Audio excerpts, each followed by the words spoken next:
3 বছর আগে ঘরে সন্তান রেখে পরকীয়া প্রেমিকের সঙ্গে পালিয়ে গেছে স্ত্রী। এরপর 2 ছেলের দেখভাল করতে গিয়ে হারাতে হয় চাকরিও। কুল কিনারা না পেয়ে বড় ছেলেকে নিয়ে পাড়ি জমান রাজধানী ঢাকায়। কিন্তু ভাগ্য যেন সায় দিচ্ছে না কোনোভাবেই। দুবেলা দুমুঠো খাবার জোগাতে বর্তমানে ফেরি করে পান সিগারেট বিক্রি করছেন মুসলিম উদ্দিন।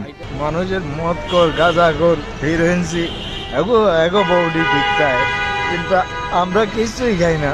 একটু খাওয়ার ভিতরে একটু পান খাই, তাও যদি এই অবস্থা হয়, তুই পরও কি করছো, ঠিক আছে আগে কইরা চলে যাচ্ছি, এইরকম না আরেকজনের জীবনটা নষ্ট করে কি লেগে যা। 2 ছেলের বাবা মুসলিম উদ্দিন স্ত্রী ও 2 সন্তান নিয়ে থাকতেন চাঁদপুরে। একদিন পারিবারিক কলহের জেরে স্ত্রী তার পরকীয়া প্রেমিকের সঙ্গে পালিয়ে গেছে বলে দাবি করেন মুসলিম। আমি চাকরি করতাম, আমি আসতাম সকালে চলে যাইতাম 9টার দিকে, রাতে আসতাম। এর ভিতর কি করতো না করতো আমি তার জানতাম না।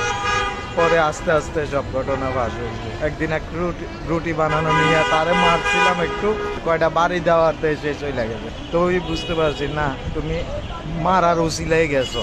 স্ত্রী ছোট ছেলেকে নিয়ে গেলে বড় ছেলেকে নিয়ে রাজধানী ঢাকায় পাড়ি জমান মুসলিম। এরপর ছেলেকে সঙ্গে নিয়ে ঘুরছেন রাজধানীর কারওয়ান বাজার এলাকায়। সকালে সিঙ্গারা আর দুপুরে 1 প্লেট ভাত ভাগাভাগি করে খেয়ে এখন দিন পার করছে অসহায় বাবা ছেলে। এই দেখেন আপনার সামনে 2টো সিঙ্গারা খাইছি না সকালের নাস্তা, আর দুপুরে 1 প্লেট ভাত নেব, বাপ পেটটা দুনো খাবো।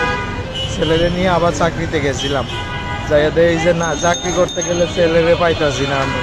ছেলে কোনতে কই চলিয়া জায়গা, আমাদের এটা ভয় মনের ভিতরে একটা আতঙ্ক।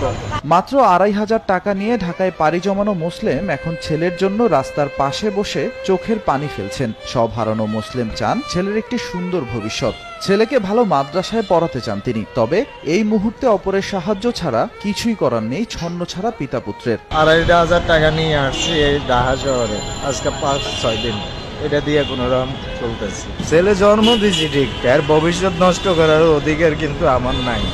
মানে এটা নিয়েই আমার চোখে সবসময় পানি চলে আসে, যাইতেছে। আমার জীবন তো গেছে যাও কা, পুরোটা জীবনটা শেষ হয়ে যাইতেছে। এটার জন্য খুব কষ্ট হইতেছে আমার।